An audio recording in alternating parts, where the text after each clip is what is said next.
বাংলাদেশের সর্বশেষ গুরুত্বপূর্ণ আপডেট সংবাদে আপনাকে স্বাগত। শুরুতেই সংবাদ শিরোনাম, পরে বিস্তারিত। প্রথমে জানাবো, নামাজ শেষে দেশের মঙ্গলে সবার কাছে দোয়া চেয়েছেন প্রধান উপদেষ্টা। জাতীয় ঈদগাহ ময়দানে পবিত্র ঈদুল আজহার নামাজ শেষে দেশের মঙ্গলের জন্য সবার কাছে দোয়া চেয়েছেন প্রধান উপদেষ্টা। আজ হাইকোর্ট সংলগ্ন ঈদগাহ ময়দানের সামনে কাতারে নামাজ আদায় করেছেন তিনি। খুতমার পরে অংশ নেন মোনাজাতে। এরপর মোনাজাত শেষে সবাইকে ঈদের সালাম দেন এবং মোলাকাত করেন। এ সময় ময়দান থেকে হাজার হাজার মানুষ চিৎকার করে বলতে থাকে, স্যার, আপনাকে ৫ বছর বাংলাদেশের ক্ষমতায় চাই। এদিকে আসাদ সরকার পতনের পর এই প্রথম ঈদুল আজহা যেমন কাটল সিরিয়ানদের। বাশার আল আসাদের পতনের পর প্রথমবারের মতো সিরিয়ার জনগণ ঈদুল আজহা পালন করেছেন। দেশটির রাজধানী দামেস্ক সহ অন্যান্য শহরে মসজিদ ও ঈদগাহে মানুষের আগমন ছিল স্বতঃস্ফূর্ত। ঈদের আগে আনন্দ করেছে সবাই। এখনও আনন্দের বন্যা বয়ে যাচ্ছে সিরিয়া জুড়ে। জানাবো, গাজায় ঈদের দিনও থেমে নেই ইসরায়েলি নৃশংসতা, ঝরল ৪২ প্রাণ। ঈদের দিনে গাজা উপত্যকায় ভয়াবহ ইসরায়েলি হামলায় অন্তত ৪২ জন নিরীহ ফিলিস্তিনি নিহত হয়েছে। ঈদুল আজহার আনন্দকে ছাপে রক্তের স্রোতে ভেসে গেছে পুরো অঞ্চলটি। একই সঙ্গে যুক্তরাষ্ট্র সমর্থিত গাজা হিউম্যানিটেরিয়ান ফাউন্ডেশন বা জিএইচএফ জানায়, নিরাপত্তাজনিত কারণে গাজায় তাদের সব ত্রাণ বিতরণ কেন্দ্রে পরবর্তী নির্দেশ না দেওয়া পর্যন্ত বন্ধ থাকবে। খবর আল জাজিরা। হামাসের ঘাঁটিতে অভিযান চালাতে গিয়ে ৪ ইসরায়েলি সেনা নিহত। ফিলিস্তিনের গাজা উপত্যকায় দখলদার ইসরায়েলি বাহিনীর ৪ জন সেনা নিহত হয়েছে। আজ তারাই ঘোষণা দিয়েছে। এ নিয়ে গাজা যুদ্ধে ৪ শতাধিক সেনা হারালো দখলদার ইসরায়েলি বাহিনী। জানাবো, কাশ্মীরে আইফেল টাওয়ারের চেয়ে উঁচু রেল সেতু উদ্বোধন করলেন নরেন্দ্র মোদী। ভারতের প্রধানমন্ত্রী নরেন্দ্র মোদী বিশ্বের সবচেয়ে রেল সেতু চেনাব রেল ব্রিজ এর উদ্বোধন করেছেন। জম্মু কাশ্মীরে রিয়াসি জেলায় চেনাব নদীর উপর নির্মিত এই সেতুটি উচ্চতায় প্যারিসের বিখ্যাত আইফেল টাওয়ারকেও ছাড়িয়ে গেছে। খবর আল জাজিরা। এতক্ষণ শুনছিলেন সংবাদ শিরোনাম, এবারে বিস্তারিত। তবে তার আগে বন্ধুরা, অনুরোধ থাকবে সংবাদটিতে একটি লাইক দিন। এই চ্যানেলে আপনি নতুন হয়ে থাকলে আমাদের সংবাদটি দেখতে দেখতে চ্যানেলটি সাবস্ক্রাইব করে রাখুন। কমেন্ট করে বন্ধুরা আপনার মূল্যবান মতামত জানিয়ে দিন আপনি বিশ্বের কোন দেশ থেকে বা বাংলাদেশের কোন স্থান থেকে আমাদের সংবাদটি দেখছেন এবং শুনছেন। এবারে বিস্তারিত। নামাজ শেষে দেশের মঙ্গলে সবার কাছে দোয়া চেয়েছেন প্রধান উপদেষ্টা। জাতীয় ঈদগাহ ময়দানে পবিত্র ঈদুল আজহার নামাজ শেষে দেশের মঙ্গলের জন্য সবার কাছে দোয়া চেয়েছেন প্রধান উপদেষ্টা।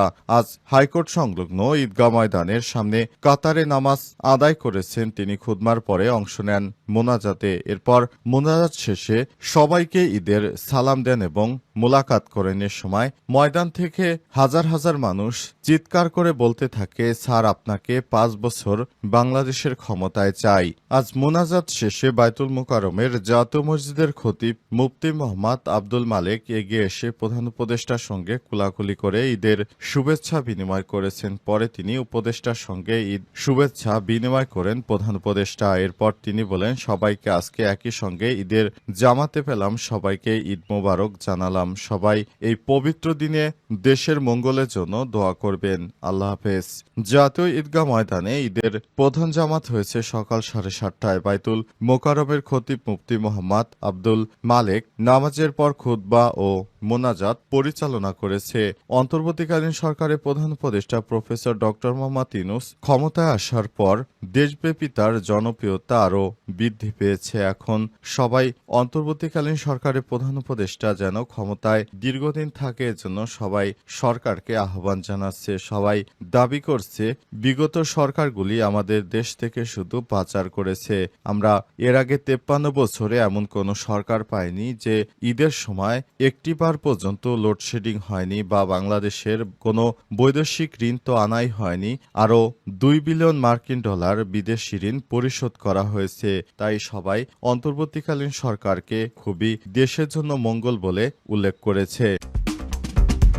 গাজায় ঈদের দিনও থেমে নেই ইসরায়েলি নৃশংসতা, ঝরল ৪২ প্রাণ। ঈদের দিনও গাজা উপত্যকায় ভয়াবহ ইসরায়েলি হামলায় অন্তত ৪২ জন ফিলিস্তিনি নিহত হয়েছে। ঈদুল আজহার আনন্দকে ছাপিয়ে রক্তের স্রোতে ভেসে গেছে পুরো অঞ্চলটি। একই সঙ্গে যুক্তরাষ্ট্র সমর্থিত গাজা হিউম্যানিটেরিয়ান ফাউন্ডেশন বা জিএইচএফ জানিয়েছে, নিরাপত্তাজনিত কারণে গাজায় তাদের সব ত্রাণ বিতরণ কেন্দ্র পরবর্তী নির্দেশ না দেওয়া পর্যন্ত বন্ধ থাকবে। খবর আল জাজিরার। স্থানীয় স্বাস্থ্য কর্তৃপক্ষ জানিয়েছে, আজ গাজার খান ইউনুসের নাসের হাসপাতালে ১৬টি মরদেহ এবং আল শিয়া হাসপাতালে ১৬টি, আল আহলি ব্যাপিস্ট হাসপাতালে ৫টি এবং দেইর আল বালা আল আকসা শহীদ হাসপাতালে আরও ৫টি মরদেহ আনা হয়েছে। আল জাজিরার প্রতিবেদক তারেক আবু আজম বলেছেন, গাজায় এভাবে ঈদের সকাল শুরু হয়েছে বিস্ফোরক, আর্তনাদ ও মৃত্যুর মাঝে। ঈদের দিন এটি এখন শুধুই বেঁচে থাকার সংগ্রামের প্রতিশ্রুতি।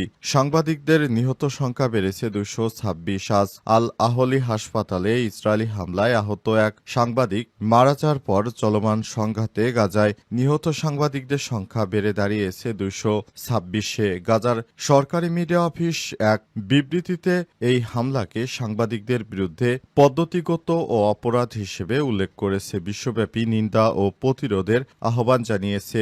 গাজায় ত্রাণের খোঁজে যারাই যাচ্ছে তাদেরকে ত্রাণ দেওয়ার মিথ্যা আশ্বাস দিয়ে তারপর একটি ফাঁকা জায়গায় নিয়ে নিরীহ ফিলিস্তিনিদেরকে গুলি করে হত্যা করছে দখলদার বাহিনী। হামাসের ঘাঁটিতে অভিযান চালাতে গিয়ে ৪ ইসরায়েলি সেনা নিহত হয়েছে। ফিলিস্তিনের গাজা উপত্যকায় দখলদার ইসরায়েলি বাহিনীর ৪ জন সেনা নিহত হয়েছে। আজ তারা এই ঘোষণা দিয়েছেন, নিয়ে গাজা যুদ্ধে ৪ শতাধিক দখলদার ইসরায়েলি সেনা নিহত হল।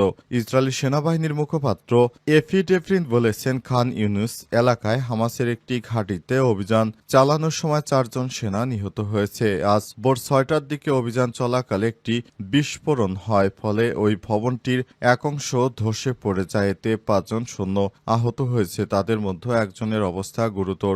২০২৩ সালের অক্টোবরে শুরু হয় স্থল অভিযানের পর থেকেই গাজায় নিহত ইসরায়েলি সেনার সংখ্যা বেড়ে ৪২৯ জন দাঁড়িয়েছে। ইসরায়েলের প্রধানমন্ত্রী বেঞ্জামিন নেতানিয়াহু নিহত সৈন্যদের পরিবারের প্রতি শোক প্রকাশ করেছেন। খবর দ্য টাইমস অব ইসরায়েলের প্রধানমন্ত্রী বেঞ্জামিন নেতানিয়াহু দখলদার ইসরায়েলি বাহিনীকে নিয়ে গাজায় এখনও হামলা অব্যাহত রেখেছে। ঈদের দিনেও দখলদার ইসরায়েলি বাহিনী গাজায় ব্যাপক হারে হামলা চালাচ্ছে।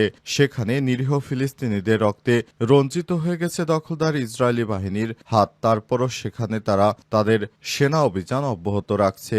দখলদার ইসরায়েলি বাহিনী এখনও গাজায় ব্যাপক হারে গুলিবর্ষণ চালিয়ে যাচ্ছে। তারা বোমা হামলা করছে, বিমান থেকে তারা হামলা চালিয়ে নিরীহ ফিলিস্তিনিদের রক্ত ঝরাচ্ছে। প্রতিদিনই মৃত্যুর মিছিলে যোগ হচ্ছে অনেক মানুষ। দখলদার ইসরায়েলি বাহিনী এখনও ফিলিস্তিনে নিরীহ ফিলিস্তিনিদের উপর যে গোলাবর্ষণ চালিয়ে যাচ্ছে তা পৃথিবীর বুকে অত্যন্ত বর্বর এক গণহত্যা। কিন্তু বিশ্বের কোনো মুসলিম রাষ্ট্র এর বিরুদ্ধে কার্যকর কোনো প্রতিরোধ গড়ে তুলতে সক্ষম হয়নি।